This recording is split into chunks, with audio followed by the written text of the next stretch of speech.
Hello students, एक important theorem आज study करते हैं that is called sandwich theorem.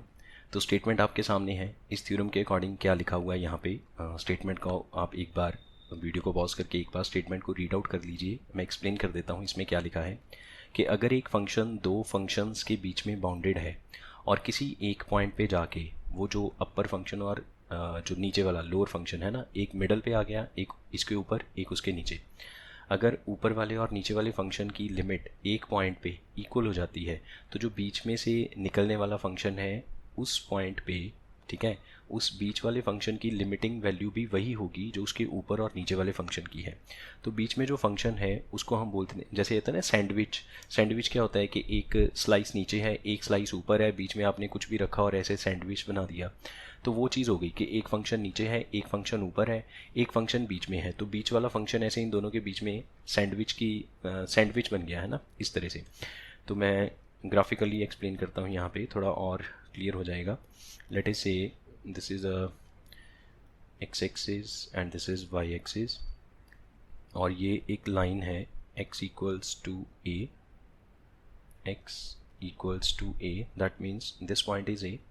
So let us say ये एक फंक्शन है कोई भी f(x) एंड ये एक फंक्शन है कोई भी gx लाइक दिस, ठीक है।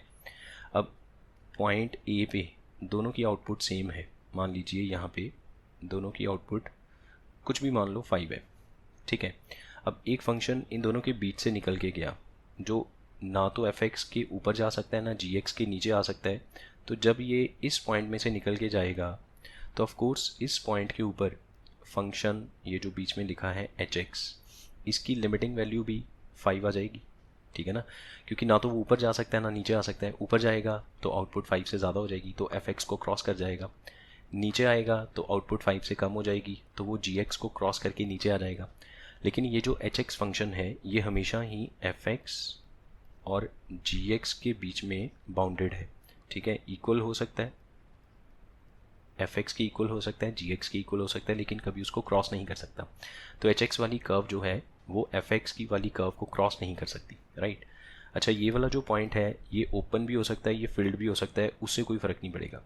क्योंकि लिमिटिंग वैल्यू के लिए, जो लिमिटिंग वैल्यू है उसके लिए उस पर्टिकुलर वर्टिकल लाइन के ऊपर फंक्शन की खुद की वैल्यू एग्जिस्ट करे या ना करे उससे कोई फ़र्क नहीं पड़ता। ये सब आपने लिमिट्स के केस में पढ़ रखा है ना। मैं कॉन्टीन्यूटी की बात नहीं कर रहा, हम बात कर रहे हैं सिर्फ लिमिट्स की, ठीक है जी।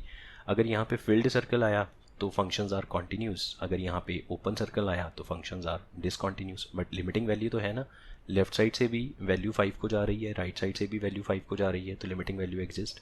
इसी तरह से gx और hx में भी लिमिटिंग वैल्यू एग्जिस्ट करती है, ठीक है।